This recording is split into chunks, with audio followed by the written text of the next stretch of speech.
Analysis کے لیے جو سب سے بنیادی چیز ہم بیان کر چکے ہیں وہ سب سے بنیادی چیز یہ ہے کہ اس انالیسس کرنے والے جو ایکسپرٹ ہوتا ہے جو ریسرچر ہوتا ہے اس کے لیے تجربہ کار ہونا ضروری ہوتا ہے. On the basis of experiences they have to make good analysis according to the data collection and as well as according to the problem solving situations.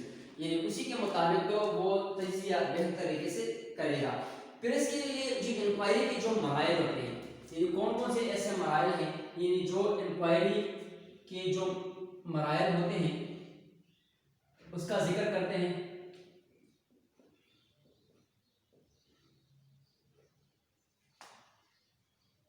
Inquiry کے مراحل کے لیے جو پہلا اسٹیپ بیان کیا جاتا ہے وہ پہلے سے متاثرہ افراد سے تفتیش کرنا.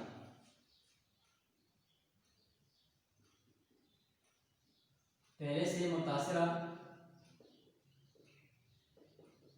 افراد سے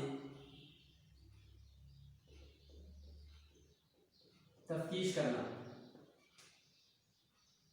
جو متاثرہ افراد ہوتے ہیں انکوائری انویسٹیگیشن یا تفتیش آپ اس بندے سے کریں گے جو اس نوعیت کے مطابق اس مسئلے سے سفر ہو چکا ہو. اس بندے سے آپ تفتیش نہیں کریں گے جن کا اس مسئلے کے ساتھ کوئی واسطہ نہ پڑا ہو.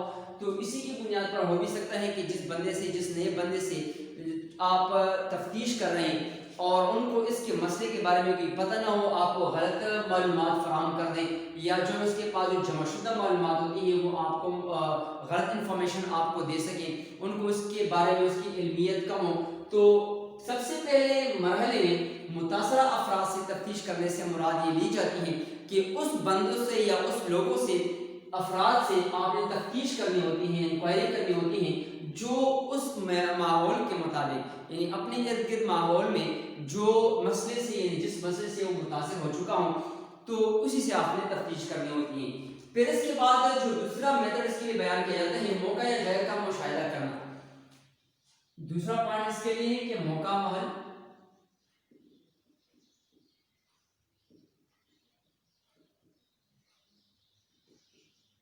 جگہ کا مشاہدہ کرنا.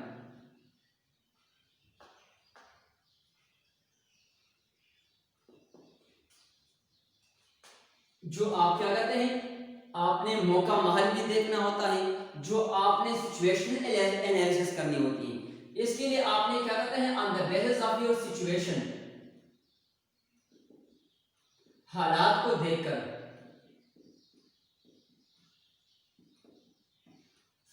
ٹھیک ہے حالات کو دیکھ کر پھر اس کے بعد جگہ کو دیکھ کر کہ وہ علاقہ جس پرابلم میں گھرا پڑا ہوا ہے اور کس نوعیت کے مطابق اس کے سراؤنڈنگز ماحول کیسا ہے اور اسی کے مطابق اس جگہ کی نوعیت اس مسئلے کے بارے میں اس کے جو عوام ہیں اس کی جو رہائش ہیں اس کے رویے کیسے ہیں اس کی لیونگ ایکسپینڈیچر اور اسٹیٹس کیسی ہے اس کے لائکنگ یا ڈس لائکنگ کیسی ہے. یہ تمام چیزیں آپ نے اس کی نفسیات اور اس کے رویوں کے مطابق آپ نے آبزرو کرنے ہوتے ہیں. So on the basis of your observation یعنی آپ کیا کر لیتے ہیں آپ نے مشاہدہ کرنا ہوتا ہے on the basis of your observation you have to see first of all your situational analysis. پھر اس کے بعد پلیس یعنی آپ کا انوائرمنٹ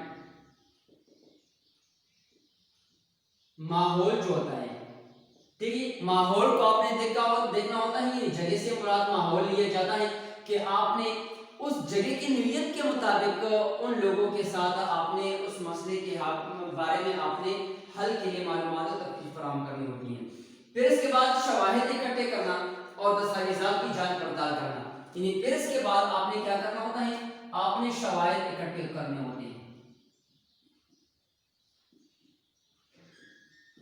یعنی جتنے بھی آپ کے ساتھ جو شواہد ہوتے ہیں اس مسئلے کے بارے میں کہ اسی تفتیش کے بارے میں آپ نے جو پرابلمز آئیڈینٹیفیکیشن کر لی ہیں اسی کے ساتھ ساتھ آپ نے سب سے جو بنیادی چیز ہوتی ہے وہ آپ کے لیے ایویڈنس ہوتی ہے.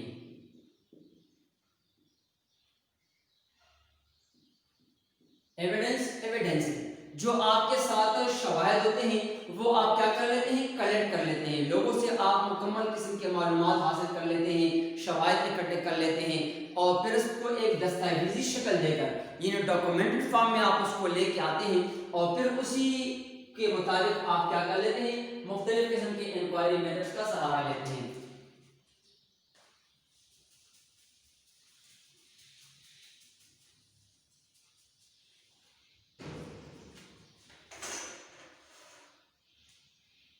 دستاویزات کی جانچ پڑتال. اس کے بعد جو نیکسٹ ہوتا ہے اس کے بعد ہے آپ کی دستاویزات.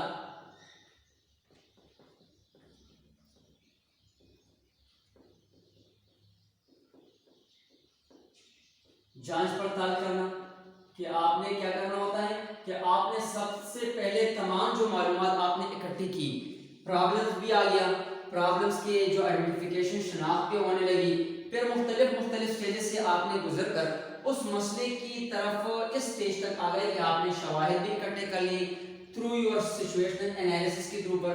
پھر اس کے بعد آپ نے ماحول کو بھی دیکھا اور اس ماحول کے مطابق آپ نے مکمل طور پر جو ڈیٹا اکٹھا کیا وہ on the basis of your observation کی, اور اسی آبزرویشن کی بنیاد پر پھر آپ چلے گئے اس ڈاکومنٹڈ فارم میں کہ آپ نے اس کو مکمل طور پر ایک ڈاکومنٹیشن کے طور پر آپ نے اپنے ساتھ وہ معلومات اکٹھی کر لی اور جمع کر لی.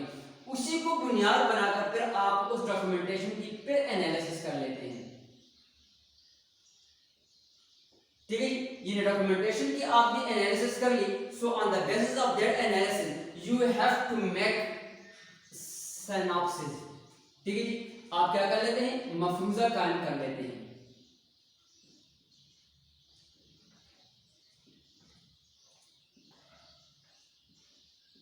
یعنی وہی مفروضہ جسے ہم کیا کر لیتے ہیں, جسے ہم ریسرچ میں ہم اسامپشنز کے نام سے شمار کرتے ہیں.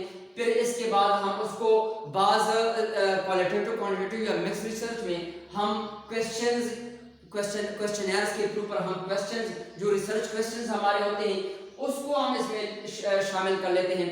اور پھر اس کے بعد ہمارے جو سیناپسس ہوتے ہیں تو اسی مفروضے کے تحت پر ہم اس کو قائم کر لیتے ہیں کہ مسئلے کی نوعیت کے بارے میں, مسئلے کی ماحول کے بارے میں, مسئلے کی جو آبزرویشنل بیک گراؤنڈ ریالٹی ہوتی ہے اس کے بارے میں ہم اس میں بات کر لیتے ہیں اور ڈیٹا اکٹھا کر لیتے ہیں. تفتیشکار کا اپنی رائے قائم کرنا. بجلی لانا پڑے دوبارہ. پھر اس کے بعد تفتیشکار کا اپنی رائے کرنا اور مسئلے کی وجوہات اور حل اقدامات تجویز کرنا. یعنی جو مفروضہ ہم قائم کر لیتے ہیں تو تفتیشکار اپنی رائے قائم کر لیتا ہے. جو تفتیشکار ہوتا ہے, میں ریپیٹ کرتا جاتا ہوں, اپنی رائے قائم کرتا ہے. جو اپنی رائے ہے اس کی جو اوپینینز ہوتی ہیں, ٹھیک ہے جی, کس چیز کے بارے میں؟ ریسرچ کے بارے میں. یعنی جو تحقیق جو انہوں نے مسائل کے بارے میں انہوں نے انکوائر کیا ہے یا تفتیش کی ہے اس کے بارے میں وہ اپنی رائے قائم کر لیتے ہیں. رائے قائم کرنے کا مطلب ہوتا ہے کہ وہ کیا کرتے ہیں؟ اپنی اوپینینز. پھر بعد میں اسے ہم فائنڈنگز بھی کہتے ہیں, پھر اس کے بعد ہم اسے ریکمنڈیشن بھی کہتے ہیں, پھر اس کے بعد ہم اس کو ریزلٹس کا نام بھی دیتے ہیں کہ مطلب وہ اس حد تک پر نتیجے پر پہنچ جاتا ہے کہ وہ اپنی رائے قائم کر لیتا ہے. اور مسئلے کی وجوہات اور حل جو ہوتا ہے وہ مسئلے کی وجوہات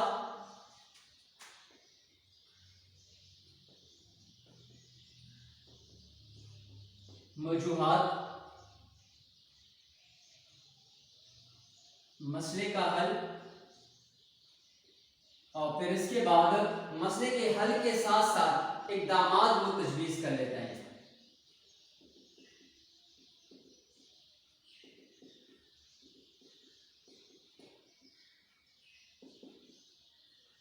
ٹھیک ہے جی, یعنی جب آپ جو تفتیش کار ہوتا ہے وہ اپنی رائے قائم کر لیتا ہے تو اس کے لیے ہم مختلف اینگل سے اس کو شمار کر لیتے ہیں, جسے ہم فائنڈنگز کے نام سے. آپ کی ریزلٹ آ گئی, پھر اس کے بعد آپ کی ریکمنڈیشن,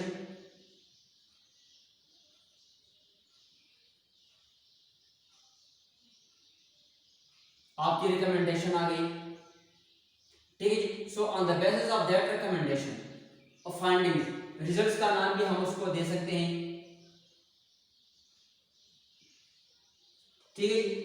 پھر اس کے ساتھ ساتھ اس کے لیے جو انہوں نے وہ اقدامات کر لیتا ہے، یعنی وہ اپنے اقدامات یعنی مسئلے کی وجوہات جو اس کی ریزنز ہوتی ہیں کہ وجوہات کیا تھی، وجہ مسئلے کا حل وجوہ کیا تھا، وجوہات کیا تھی کہ جو یہ مسئلہ کھڑا ہوا اور کسی کو اس کے بارے میں پتہ نہیں تھا، کسی نے ریسرچ کر لی، انویسٹیگیشن کر لی، انکوائری کر لی، اور پھر اس کے ساتھ مختلف طریقوں سے گزر کر اس مسئلے کے حل کے لیے انہوں نے اقدامات تک، فائنڈنگز تک، ریزلٹس تک، کنکلوژن تک وہ پہنچ گئے.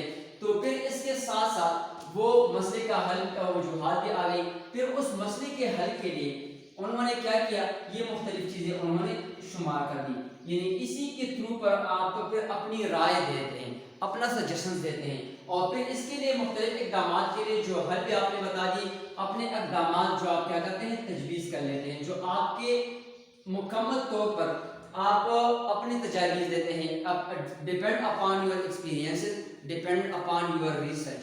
سو اسی کے ساتھ ساتھ مکمل طور پر آپ کیا کرتے ہیں، جو تمام چیزیں سب سے پہلے ہم مسئلے کا حل نکالتے ہیں. تو اس کے لیے سب سے پہلے میں ریپیٹ کرتا جاتا ہوں کہ سب سے پہلے ہم آبزرویشن کرتے ہیں. سمپلی فار فائنڈ کنکلوژن کی بات میں اپنے لیکچر کو وائنڈ اپ کرنا چاہتا ہوں. تو سب سے پہلے آپ کسی مسئلے کو پرابلم سالونگ کے لیے جب آپ انویسٹیگیٹ کر لیتے ہیں تو on the basis of that investigation of the problem first of all you have to tackle majority of the methods which we have given according to the research. تو آپ مشاہدہ کر لیتے ہیں. پھر اس کے بعد آپ سوال نامہ، اگر آپ کا کوسچنئر آپ کو اجازت دیتا ہے تو اسی کے ساتھ آپ سوال نامہ تیار کر لیتے ہیں. سوال نامہ تیار کر لینے میں مختلف قسم کے جو سوالات ہوتے ہیں آپ وہ تیار کر لیتے ہیں. ٹھیک ہے جی. پھر اسی کے ساتھ ساتھ آپ جو اور میتھڈ آپ اختیار کرنا چاہتے ہیں یا آپ براہ راست انٹرویو لیتے ہیں، آپ کیا کرتے ہیں ڈائریکٹ انٹرویو لیتے ہیں.